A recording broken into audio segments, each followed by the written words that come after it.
o condena à morte. Supramati sorriu. Não temo a morte, a salvação de meus irmãos é-me mais cara que a vida. Para o ser humano, o alimento espiritual é mais necessário do que o material. Ele só deverá se conscientizar que é cego, e de que onde a ciência terrena é impotente deverá prosternar-se e invocar o invisível. Assim, eu vim para lembrar a sua humanidade as verdades esquecidas e ensinar-lhes a orar. Vaticino-lhe, rei, que você será um dos primeiros a render seu poderoso símbolo de eternidade e salvação. Nikazadi estava lívido e respirava com dificuldade. Sob o olhar poderoso de Supramati, sua alma alvoroçou-se e de repente ele foi tomado por uma vontade irresistível de ouvir sobre aquele invisível, aquilo a que se recorre em momentos difíceis da vida. Um minuto depois, ele sentou-se no banco e disse vacilante: fale-me daquilo que você pretende pregar aos meus súditos. Eu tenho o direito de ouvir primeiro. Quando, uma hora depois, Nikazadi saiu da gruta, em sua testa formou-se uma ruga e seu olhar demonstrava pensamentos sombrios. Nas semanas seguintes não houve nada de especial. As curas continuavam e a multidão que se reunia à beira do terrível abismo, que já engolira tantas vítimas, crescia cada vez mais. No entanto agora, o estado de ânimo das pessoas havia mudado um pouco. A música, o estranho canto e a agitação provocada pela volta da saúde e da vida comoviam as almas. Nessas pessoas, que até perderam a noção do bem e do aperfeiçoamento espiritual, que viviam apenas em função de seus desejos e prazeres do presente, despertavam as aspirações de fundir-se com algo lúcido e puro que se irradiava daquele que os curava e conhecer um pouco, se possível, sobre sua ciência maravilhosa. Como resultado, 7 daqueles que tinham vontade de se tornarem discípulos de Supramati galgaram certa noite a velha escada de pedra e em seguida pararam timidamente junto à entrada da gruta. Eles ficaram profundamente impressionados com a visão do altar e da cruz radiante. O incrível encantamento que reinava no abrigo do mago subjugou-os a todos e as radiações puras que saturavam o ar tontearam-lhes a cabeça. Quando Supramati apareceu no degrau da gruta alva, os corajosos caíram de joelhos e estenderam suplicantes as mãos em sua direção. Aproximando-se rapidamente, Supramati ajudou a levantá-los e disse em tom afável: bem-vindos os primeiros sedentos da luz da verdade. Vocês querem ser meus discípulos? Eu os aceito de boa vontade, porque seu pobre mundo tem muita necessidade de pregadores que possam ensinar-lhes a reencontrar o caminho da perfeição, ainda que, meus amigos, seja de minha obrigação preveni-los de que a tarefa o que se propõe é muito difícil. Os ensinamentos que eu vou transmitir-lhes devem ser passados a seus irmãos até com risco de vida, uma vez que a fé, sem as ações, não tem vida. Reflitam, assim, se vocês se sentem bastante fortes para assimilar na prática os meus ensinamentos. Deliberando entre si cerca de um minuto, um deles saiu à frente e disse sem hesitar: mestre, somos tão fracos, tão ignorantes e cegos, que nos parece por demais corajoso prometer aquilo que talvez não possamos cumprir. Seja magnânimo, teste-nos e prometemos fazer todo o possível para sermos dignos de seus ensinamentos. A resposta de vocês dá muitas esperanças. Aquele que reconhece ser cego tem diante de si a possibilidade de conhecer a luz eterna, enquanto que o vaidoso permanecerá cego, porque não vê nada além de sua pretensa grandeza. Vou dizer-lhes novamente, amigos, sejam bem-vindos. Vocês ficarão aqui comigo, mas antes eu devo purificá-los e tirar-lhes o invólucro de miasmas. Ele levou-os a uma gruta anexa, mandou que se despissem, entrassem no reservatório e ficassem de joelhos, o que foi feito sem objeções. Então Supramati estendeu a mão, desenhou-se no ar um símbolo cabalístico, e, no mesmo instante, surgiu do espaço um amplo feixe de luz e sob as cabeças curvadas acenderam-se, feito uma abóbada ígnea, luzes multicoloridas que em seguida pareceram serem absorvidas pelos seus corpos. Ao notar que seus rostos expressavam pavor e perplexidade, Supramati explicou: nada temam. Esse fogo purificador do éter irá penetrá-los e eliminar os maus fluidos que os envolvem. Depois disso, ele deu-lhes túnicas brancas comuns, calçados de palha trançada e levou-as junto ao altar, onde eles ficaram ajoelhados, e, após, deixou que eles beijassem o cálice e colocassem em seus peitos pequenos crucifixos de madeira aromática. A partir daquele dia, as horas matutinas e as noites eram dedicadas aos ensinamentos. Em primeiro lugar, Supramati explanou-lhes a natureza dual do homem, a material e astral, e a lei imutável que unia as pessoas como o mundo invisível, de onde essas saíam para a encarnação e voltavam a morrerem. Ele mostrou-lhes a população invisível do espaço e explicou seus perigos para a alma e o corpo dos mortais. Mais tarde, como dedução óbvia, ele indicou a única arma efetiva contra esses riscos e começou a ensinar-lhes a grande arte de fazer preces. Essa força, tão poderosa como os elementos da natureza, a imagem de um raio, acende a chama divina nos altares, fertiliza a terra e penetra nas profundezas do oceano, e passa como um furacão no espaço, desconhecendo obstáculos. A prece, a primeira das ciências, poder extraordinário, talismã mágico que aciona forças desconhecidas. E não apenas um mago, mas qualquer um que possuir uma fé ardente e pura poderá dispor dessa gigantesca força, governar sobre os elementos da natureza, apaziguar as tempestades, acabar com as epidemias, reunir e colher finos e delicados elementos para a cura de doenças. Atônitos e entusiasmados, os alunos ouviam reverenciosos o mago. E esses homens, que até aquele momento viviam apenas em função dos prazeres da carne, humildemente centímetros toda a fé se curvavam diante da cruz e tentavam orar. Inúmeras vezes eles sofriam fracassos, ficavam extenuados e caíam em desânimo, porque a capacidade de orar não é tão fácil como se imagina. Esses têm três aspectos. Primeiro, exige concentração. Segundo, renúncia de tudo que é material e que sobrecarrega a alma e acorrenta-se à terra. E, terceiro, uma poderosa força de vontade que acende e desprende uma chama pura, dispersando a aura do homem pecaminoso para a percepção de radiações divinas. De qualquer modo, graças a seus esforços e apoio do mago, os discípulos tiveram rápidos progressos. Agora, eles já sabiam que tinham um espírito desencarnável, cuja principal destinação era a perfeição.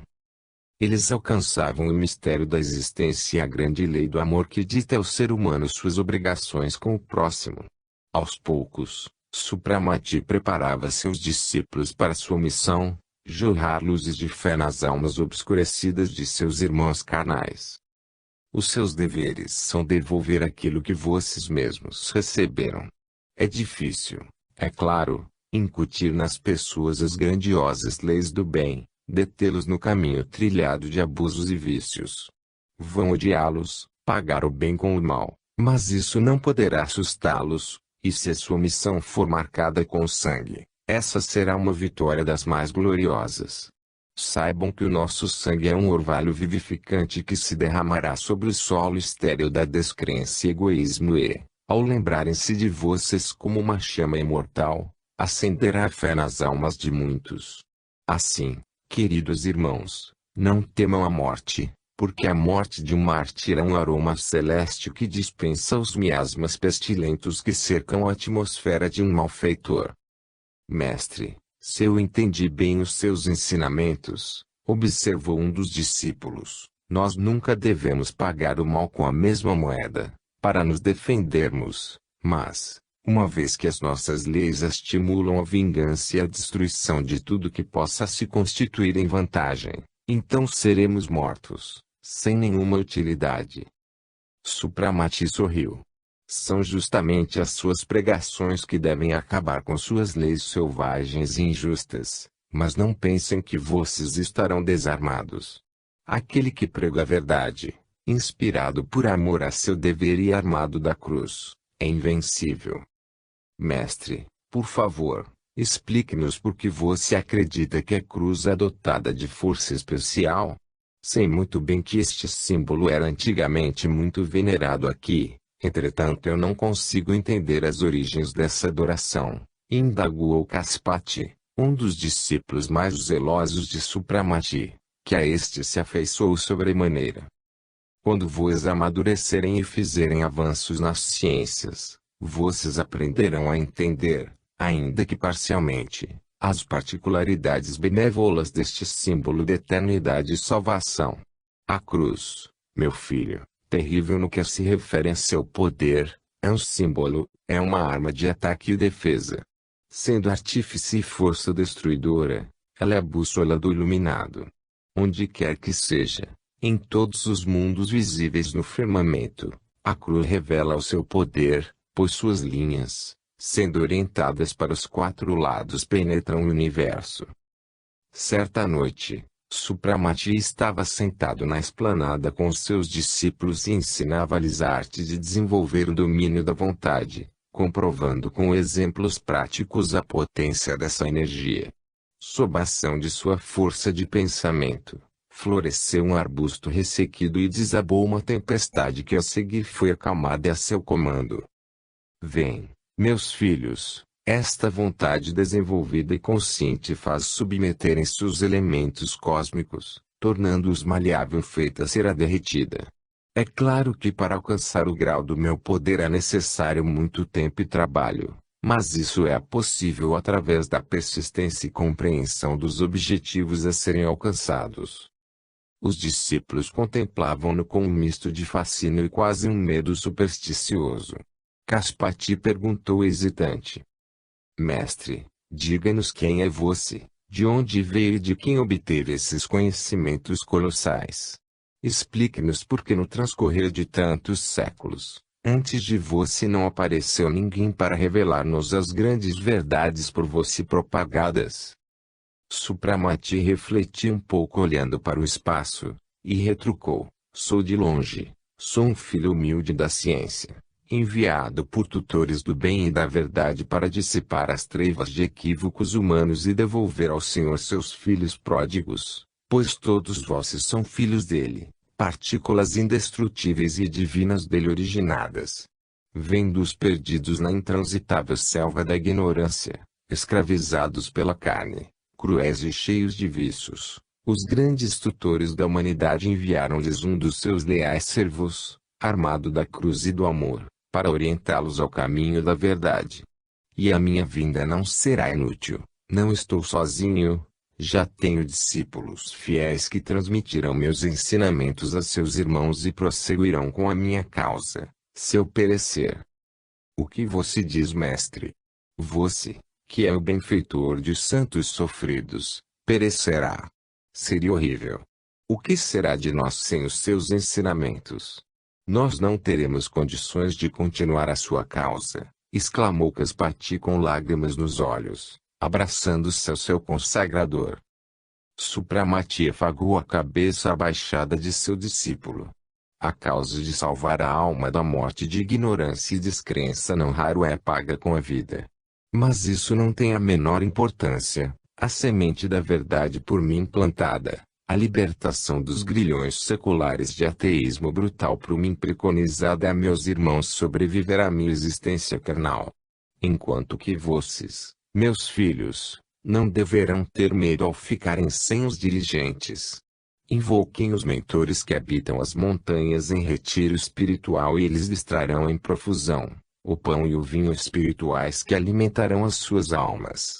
Porque então eles não apareceram até agora para nos iluminar e nos curar? Atalhou visivelmente desgostoso, um dos jovens discípulos. Evite julgar sem fundamento aquilo que você não entende, admoestou Supramati. Como saber? E se o aparecimento deles tivesse ocorrido antes da hora certa e provocasse morte indolor? Eu vim para preparar-lhes o caminho, lanças as bases de um empreendimento que mais tarde será desenvolvido por meus irmãos.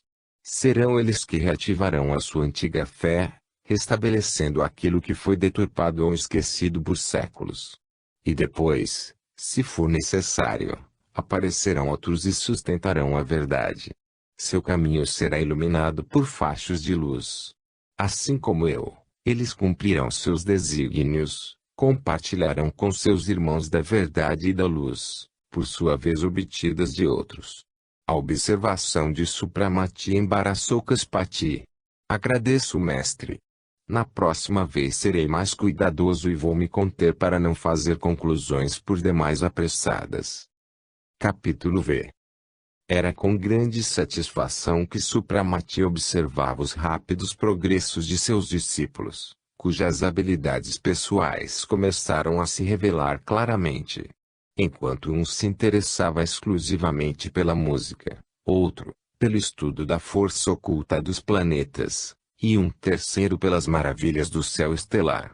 Só num único juntavam-se todas as aspirações, sem exceção, de estudar a misteriosa e poderosa força da vontade, essa grandiosa alavanca de forças cósmicas, força motriz que governa os elementos da natureza.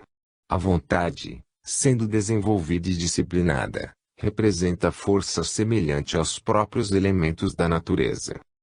Agora Supramati, em companhia de seus discípulos, saía às vezes da gruta fazendo curas em povoados e cidades circunvizinhas, eventualmente pregando e incutindo nos seus ouvintes a necessidade do amor a Deus para que nas provações e sofrimentos da existência se buscasse nele ajuda e apoio. A fama que cercava o homem sobrenatural acabava por protegê-lo, e ninguém ousava detê-lo pela violação insolente da lei que proibia até pronunciar o nome de Deus. Assim, convenientemente, todos silenciavam, enquanto que em Sridina, os inimigos do mago tornavam-se coesos e seu número crescia rápido. Nas primeiras fileiras estavam os médicos, que se julgavam prejudicados em termos de dinheiro, além de feridos em seu amor próprio de cientistas. Não menos descontentes eram todos aqueles que achavam mais cômodos não serem constrangidos por uma norma de moralidade, consciência ou dever, visto que o próprio conceito de Deus e suas leis eram odiados por se tornarem um freio de suas desorganizadas e animalescas paixões. E o número de seus adversários transformava-se numa legião. Supramati, que lia a alma humana e os pensamentos alheios, via obviamente a hostilidade crescente, sem dar-lhe, entretanto, qualquer atenção, prosseguindo com as curas e as pregações. Certo dia, ao voltarem de uma visitação dentro de uma floresta, o mestre e os discípulos sentou-se exaustos para descansar e comer um pouquinho. No bosque cerrado, coberto de arbustos e vegetação rasteira, Supramati divisou atrás de um amontoado de ramos quebrados um monte de ruínas. Veem aqueles restos do templo destruído? Espero que ele seja reerguido e, sob a sua abóbada, soem os cânticos sagrados, e que a prece conjunta atraia aos crentes as poderosas e renovadoras ondas da bem-aventurança divina. Mestre, você realmente tudo sabe e enxerga o passado. Caso contrário, como iria adivinhar que aquelas ruínas disformes eram outrora um dos mais majestosos templos em nosso país? Exclamou Caspati surpreso. Todos evitam esse local, porque, durante a destruição do santuário, aqui aniquilaram um grande número de sacerdotes que nele buscavam esconderijo, continua o jovem discípulo. Dizem até que o lugar está encantado, mas ninguém a lembrar o fato temendo punição. Que tempos horríveis foram aqueles! Espero que jamais se repitam, afirmou um dos jovens presentes. Mas, diga-me, mestre, voltará novamente o sacerdócio, quando por fim se restabelecer a adoração a Deus? Sem dúvida. O ofício requer sacerdotes e eu suponho que você, meus amigos, assumirão este mister grandioso e difícil em função de sua responsabilidade, respondeu sério Supramati. Não pensem que tudo correrá sem luta, continuou ele. O bem sempre tem adversários, pois as trevas odeiam a luz. Do sorvedouro sairá um monstro de 1000 cabeças da descrença e dúvida, cobrindo tudo com seu cuspe venenoso em nome da ciência. O monstro obviamente atacará o templo e tentará de tudo para abalar seus alicerces, mas uma das atribuições dos guerreiros da fé é a defesa do santuário, que representa a ideia da divindade e é para a humanidade uma inesgotável fonte de salvação da alma e do corpo. Ai daqueles sacerdotes iniciados que permitirem que se profane, humilhe ou rapine o tesouro a ele confiado. Um sacerdote é o primeiro cultor de Deus, um intermediário direto das forças divinas do mundo invisível. Um mistério singular envolve os servidores do altar, foco de luz para o qual desce e onde se concentra o poder divino. Sua vida deve ser casta e seus pensamentos dirigidos para o céu, pois ele é o vaso dentro do qual é vertido e do qual é distribuída para os mortais a bem-aventurança da salvação. Ai do sacerdote que, sendo impuro de alma e corpo, ousar aproximar-se do altar para apreender a luz celestial, ele apenas obscureceria e macularia, dela privando os que buscam ajuda e salvação. É grandiosa e sublime a missão do sacerdote, cultor verdadeiro de Deus. Sua tarefa é preservar no coração e praticar todas as verdades por ele propagadas, de modo que o crente olhe para esse agente da luz de baixo para cima. Não se esqueçam, meus filhos, de que o declínio da religião começa a partir do momento em que na alma do homem se insinua desdém ao sacerdote de Deus. Da mesma forma que um pastor é responsável por todas as ovelhas do rebanho, o pastor do rebanho do Senhor deverá conhecer a alma de suas ovelhas. Caspati se inclinou e beijou a mão de seu guia. Jamais, honrado mestre, esqueceremos as suas palavras e pediremos a Deus que ele nos transforme em verdadeiros sacerdotes, como você acabou de nos descrever.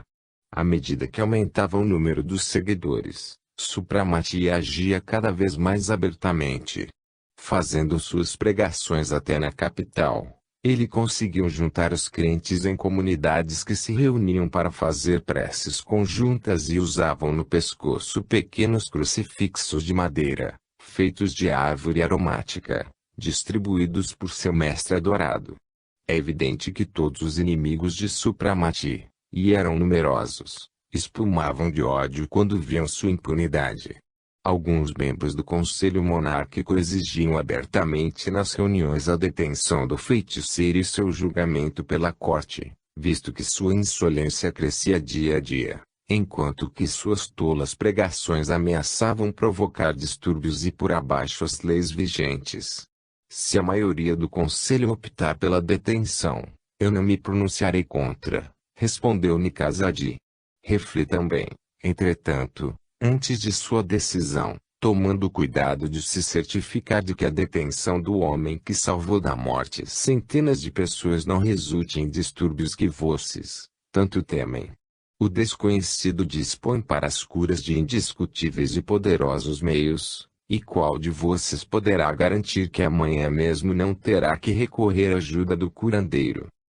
Um silêncio fez-se na sala. O último argumento era irrefutável e a decisão final foi adiada.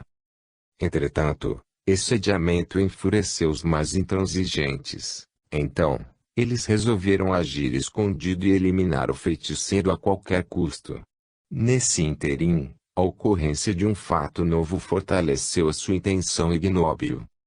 Após ter visto Supramati, Vispala ficou acometida por uma ardente e desvairada paixão por ele, própria das pessoas daquele mundo pervertido. Todas as noites ela se dirigia com médica para a beira do penhasco para espiar o mago, enquanto este conversava com seus discípulos, tocava ou cantava. Como enfeitiçada, ela não conseguia despregar o olho do belo semblante de Supramati, iluminado por insólita luz azul clara que parecia irradiar-se dele. Sua paixão ia crescendo a cada dia. Aproveitando a visitação da cidade pelo mago, Vispala conseguiu passar-lhe uma mensagem. Em sua carta, ela declarou-lhe o seu amor desmedido, dizendo que o elegia para seu esposo, o que lhe daria direito ao trono. Meu avô não possui sucessor de sexo masculino e eu sou a sua única herdeira e o meu esposo der o rei, porque eu tenho o direito de dar ao povo um monarca, sem poder, entretanto, governar eu mesma. Essa mensagem, assim como a segunda do mesmo gênero, ficou sem resposta e, consequentemente, Supramati deixou de aparecer na esplanada à noite. Vispala achava que ia enlouquecer. Dia e noite ela só pensava no profeta desconhecido. O sangue lhe fervia nas veias e os planos, um mais arrojado que o outro, fervilhavam em sua cabeça excitada. Certa vez, ela conseguiu aproximar-se do mago quando este estava na cidade.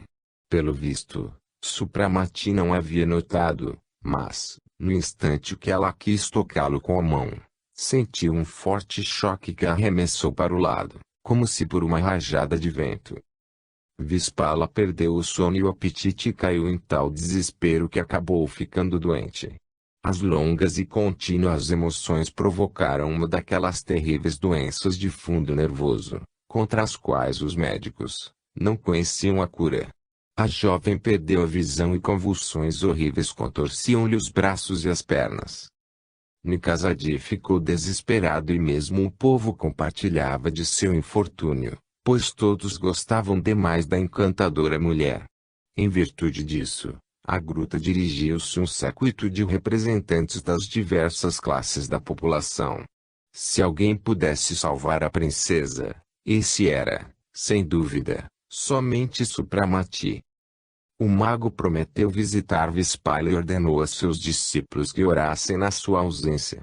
Dirigiu-se então ao palácio onde foi imediatamente levado ao aposento da enferma. Terrivelmente deformada pelo mal, Vispala estava deitada no leito. Supramati olhou penalizado para aquela criatura, vítima do contágio de suas próprias radiações impuras, que perecia em plena juventude. Seu sensual e perturbado amor causava-lhe aversão, mas não era para desprezar os seus irmãos inferiores que ele viera para este mundo. Ele devia amá-los, burilar os diamantes brutos, e com exemplos de pura afeição enobrecer o sentimento congestionado, onde, apesar de diversas sombras obscurecê-lo, permanece, ainda assim, um sentimento sublime, chamado amor. Supramati notou ao primeiro olhar, a fétida e pegajosa névoa que envolvia, como um gelatinoso invólucro, o corpo da doente. Seres asquerosos atraídos do além pela sua paixão carnal rastejavam por seu corpo e sugavam-lhe a vitalidade feitos sanguessugas. Supramati ordenou que o deixassem a sós e, quando todos se retiraram, ele encheu com água uma pequena bacia e colocou dentro dela o anel que retirou do dedo. A água tornou-se azulada com tonalidade prateada. Molhando uma toalha na bacia, Supramati esfregou com ela o rosto, as pernas e os braços da jovem. Enclausurando a doente num círculo mágico, ele persignou-a e, quase imediatamente, o círculo por ele desenhado acendeu-se em fogo e circundou o leito com uma chama multicolor. Crepitando e lançando fagulhas, o fogo do espaço começou a absorver a negra e pegajosa atmosfera que envolvia Vispala. Assobiando e contorcendo-se em turbilhões, os abjetos seres iam se espatifando por todos os cantos ou acabavam sendo devorados pelas chamas. Aos poucos, a nuvem escura foi desaparecendo e deu lugar a uma maravilhosa luz vermelha que preencheu todo o aposento, iluminando o corpo de Vispala deitado exânime. Enquanto as forças renovadoras trabalhavam, ele perdera os sentidos. Agora, do interior do corpo da enferma começaram a se desprender nuvens de fumaça preta, rapidamente absorvidas pela luz vermelha. Cessado o fenômeno, Supramati molhou outra toalha que parecia salpicada com pó de diamante, passou por todo o corpo da doente e cobriu-a. Em seguida, pegou a harpa, sentou-se junto à cabeceira e começou a tocar. Jorraram sons de extraordinária harmonia e o quarto encheu-se de um suave aroma. A maravilhosa luz pareceu apagar-se, sendo substituída por um lusco-fusco violeta. E neste fundo escuro de ametista surgiram seres transparentes, como surgidos daquela mesma névoa, rodeando o leito da princesa que jazia imóvel. Suas formas aéreas oscilavam pelo corpo imóvel de Vispala. Aos poucos, as visões começaram a embaraçar-se e dissiparam-se dentro da névoa. Enquanto isso, Supramati prosseguia a tocar e em seu rosto congelou-se a expressão de alegria extasiada. Neste momento, quando mais uma vez ele conseguira devolver a vida a um ser sofrido e condenado à morte, ele deliciava-se com os frutos do seu trabalho. O deleite produzido pela melodia, o dom de ordenar aos poderosos agentes dos aromas e cores, encheu-lhe o coração de felicidade e gratidão. Entregue aos seus pensamentos, Supramati não percebeu que Vispala abrira os olhos e, levantando-se devagar, observava-o com olhar tímido e amoroso. Ela se sentia recuperada, mas todo o seu ser passou por uma surpreendente transformação. A impetuosa e voraz paixão que dilacerava seu coração havia desaparecido, dando lugar à compreensão do abismo que os separava do ser superior por ela amado. E essa conscientização apresentou-se a ela com toda a clareza. Ao mesmo tempo, todo o seu íntimo encheu-se de infinita gratidão e felicidade profunda em poder vê-lo ali, junto dela. Descendo da cama, ela ajoelhou-se diante dele e, levantando as mãos em prece, murmurou com a voz embargada: Mestre, como eu posso agradecer-lhe por ter me salvado a vida? Supramati parou de tocar, abençoa e, reerguendo-a, disse-lhe: Não é a mim que você deverá agradecer, mas a Deus, seu Criador e Pai Celeste. Seja digna de sua saúde espiritual e carnal que lhe foi concedida. Não se esqueça de que no calabouço carnal arde uma chama imortal que lhe mostrará o caminho do farol que ilumina, apoia e protege tudo que existe. Ele levantou a mão e apontou para uma cruz clara que no ar brilhava feito um diamante. Você, benfeitor de todos os infortunados, ensine-me a grande ciência, crer e amar, não com o corpo, mas com o coração, murmurou Vispala. Creia em seu Criador, tenha fé em sua misericórdia, ame-o com todo o seu ser e você encontrará o caminho da salvação. À medida que sua alma for se purificando, você aprenderá a amar com o coração e dominará as impuras paixões carnais. E agora, vá aos braços de seu avô, que passou por muitos sustos e sofrimentos durante a sua enfermidade. Vispala segurou impetuosamente a mão de Supramati e encostou aos lábios.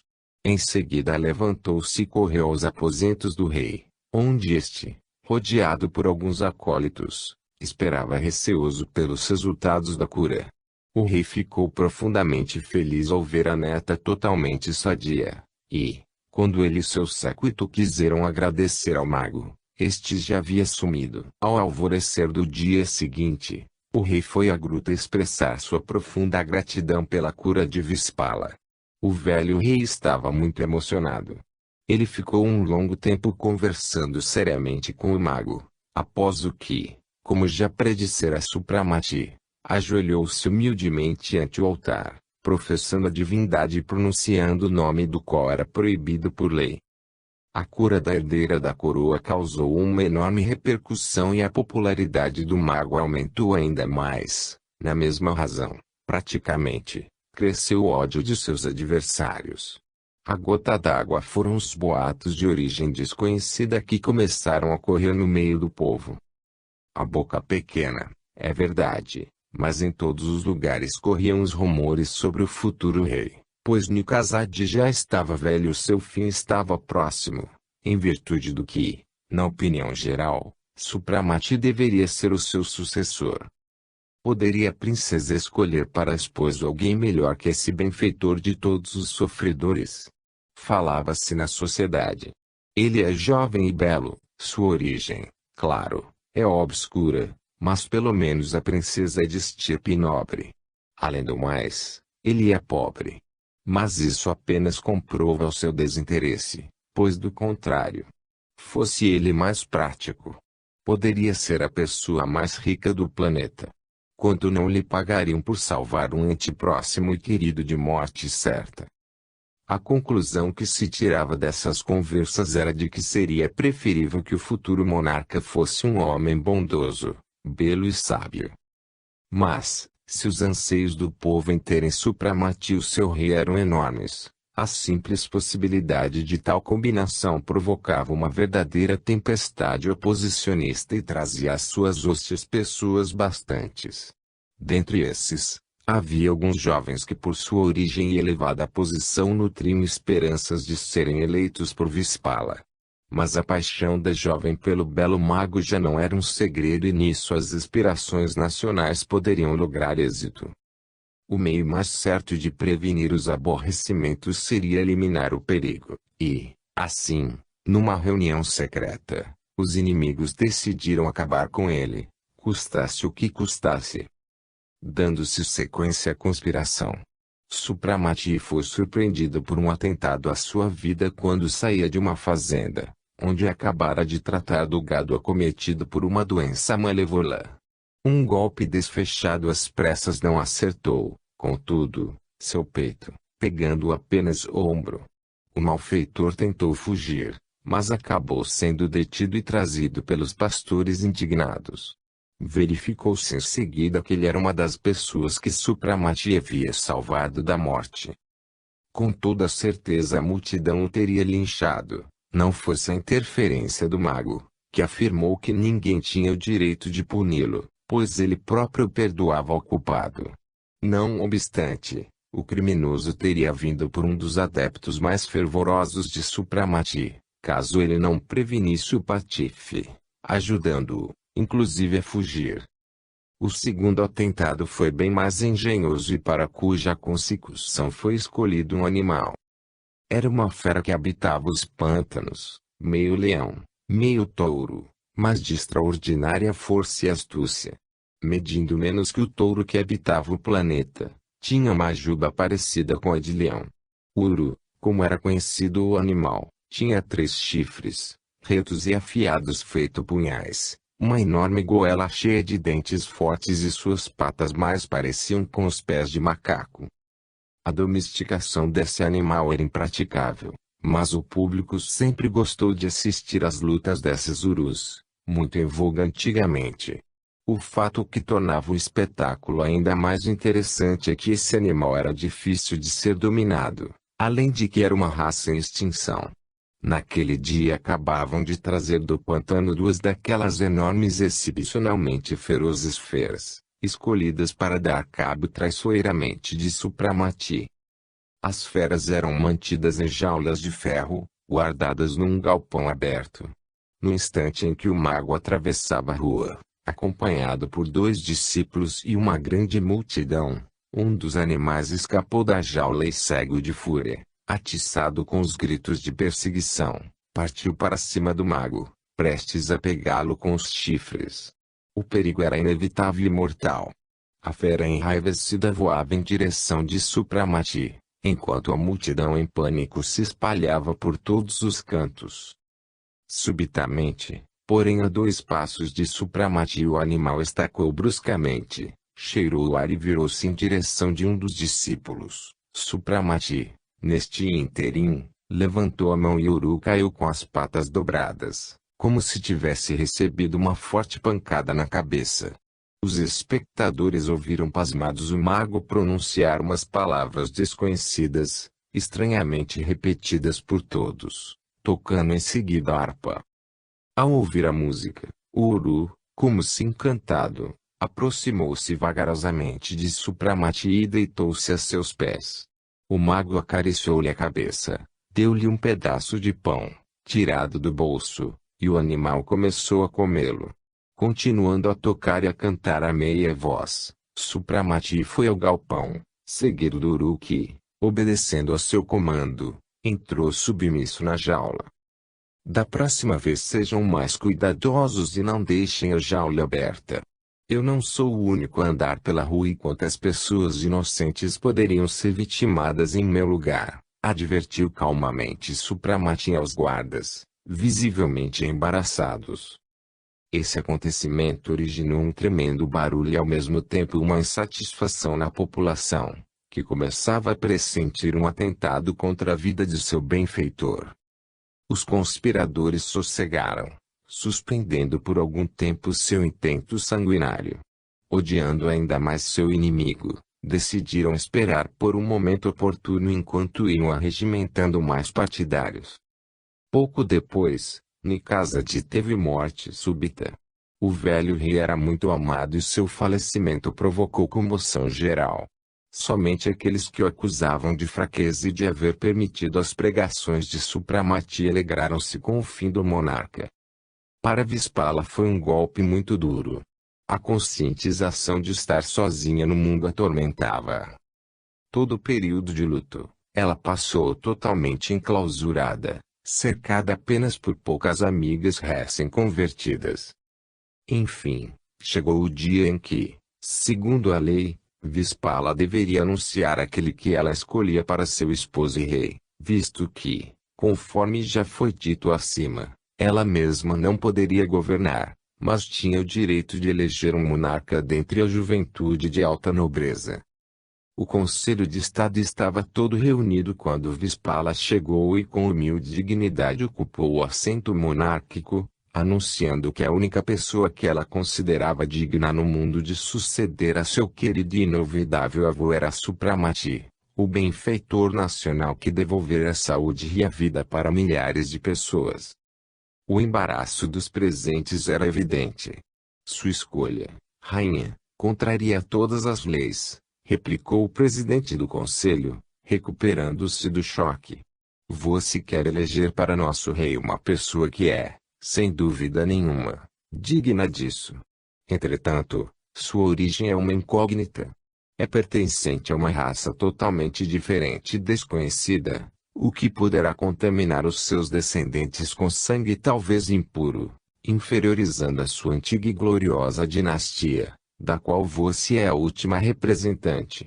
Pense sobre isso, nossa amada rainha, e não decida nada sem uma reflexão amadurecida.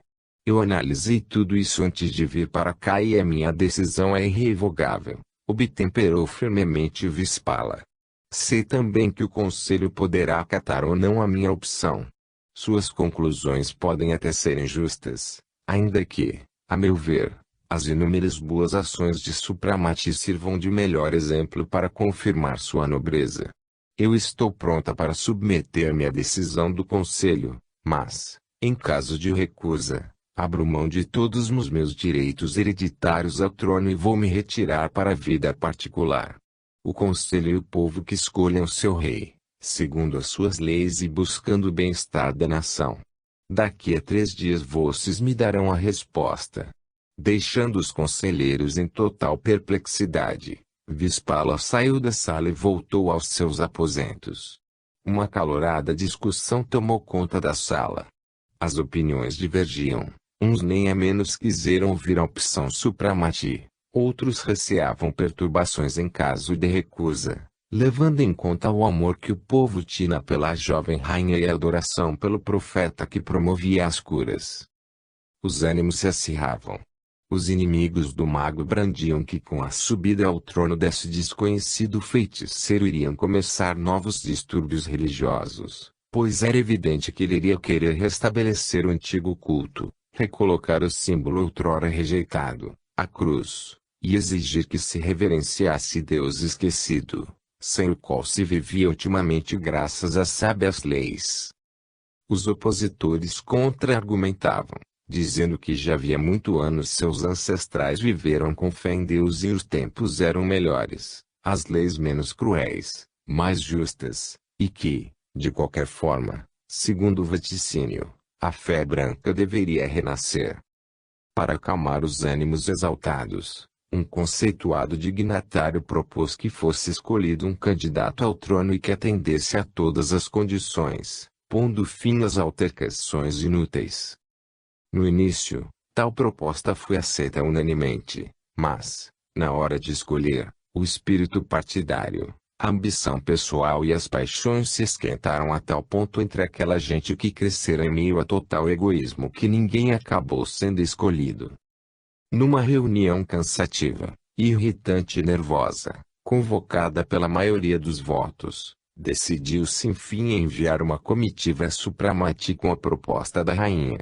Abstendo-se da votação muitos dos que preferiram a opção pelo desconhecido em prejuízo aos seus pares cuja ascensão poderia afetar a sua própria vaidade. Em vista dessa decisão, logo após as 12 horas daquele mesmo dia, a comitiva, composta dos mais altos dignatários, partiu para a gruta.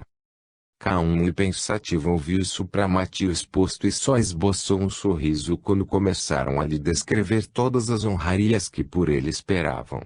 Respondeu-lhes condignamente que a proposta era demais importante para que pudesse tomar a decisão sem analisá-la e pediu à comitiva que esperasse até o dia seguinte por uma resposta definitiva.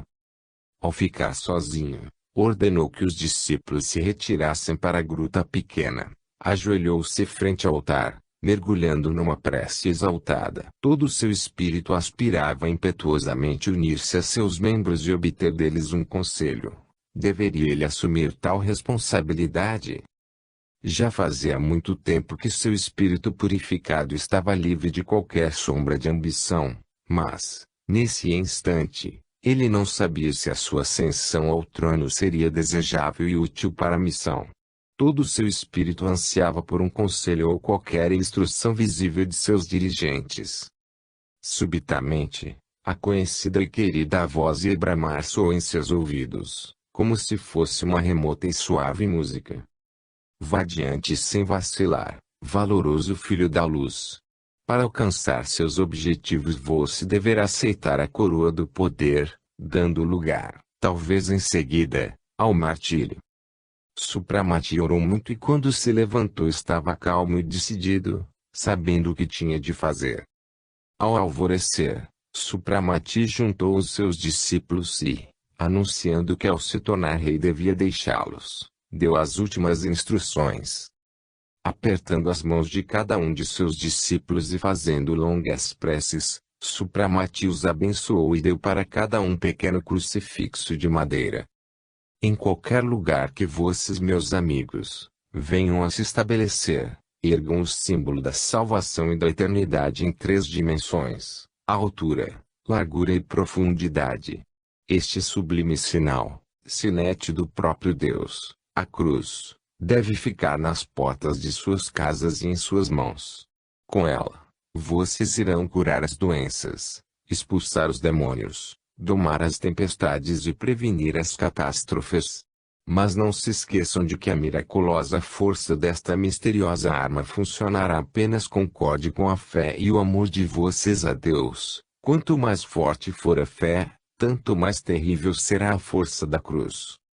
Preguem e, principalmente, provem com as ações o seu amor a qualquer criatura, pois o amor elimina o ódio e a delinquência. Dignifica o homem e aumenta suas forças em centenas de vezes. Amem a Deus mais que tudo, e, em todo ser vivo, amem a faísca divina que o anima.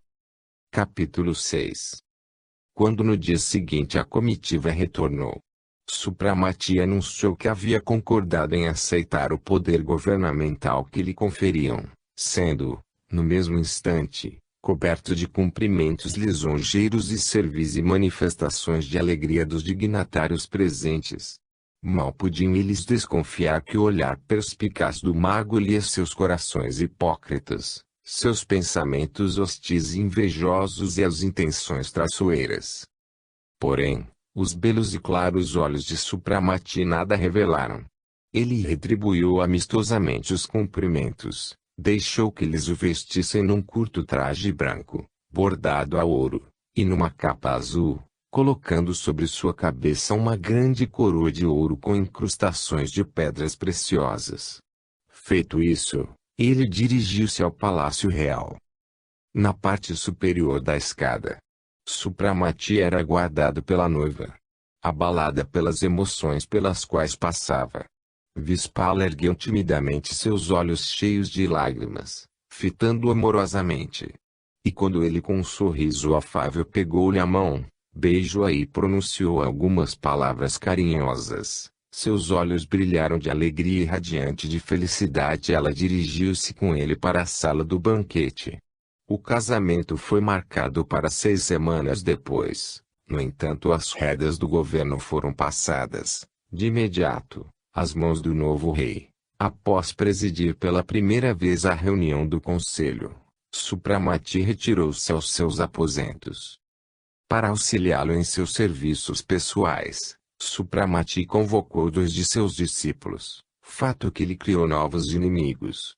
Os cortesãos, achando que tais funções eram seus direitos inalienáveis, foram preteridos por capricho desse forasteiro que ousou preferir pessoas tão ignorantes e míseras como ele próprio. Supramati sabia que o seu ilusório reinado não seria longo. Assim, tratou de aproveitar o melhor possível o tempo que tinha para introduzir transformações e lanças às bases da religião que fizesse o povo se voltar para o Criador, há tanto tempo renegado. Graças às suas ações enérgicas conseguiu, enfim, revogar a revoltante lei que condenava os doentes à morte e, mais tarde, suprimir outros dispositivos legais menos importantes, porém igualmente cruéis e injustos. A muito custo dissimulando descontentamento, os dignatários ouviam esse homem, totalmente estranho falando-lhes de misericórdia, perdão, bondade para depois com a mão ousada, como eles diziam, derrubar o sistema sociopolítico do Estado há muito tempo existente. Boas ou más. Todos tinham se habituado a essas leis e a maioria tinha interesse em sua manutenção. O descontentamento das classes privilegiadas crescia com a regimentação de novos adeptos. Supramati parecia não se dar conta do fato, prosseguindo em afã de transformações. Diariamente dedicando a Vispala algumas horas da noite, ele passava-lhe ensinamentos e desenvolvia-lhe a mente. Já consciente de sua inferioridade em relação ao esposo eleito, a jovem rainha aspirava a chegar ao nível do seu desenvolvimento intelectual. Ela suplicava para Supramati iluminá-la e incutir nela a doutrina por ele professada, e, naturalmente, não havia discípula mais dedicada, convicta e fervorosa que ela. Entre mentes, começaram a correr no meio do povo os mais vis e alarmantes rumores a respeito do novo rei. Em primeiro lugar, acusavam-no caluniosamente de bruxaria, com a ajuda da qual ele teria assassinado o velho rei e enfeitiçado a sua herdeira para usurpar o poder. A harpa, com o auxílio da qual Supramati promovia as curas, seria também uma arma de feitiçaria.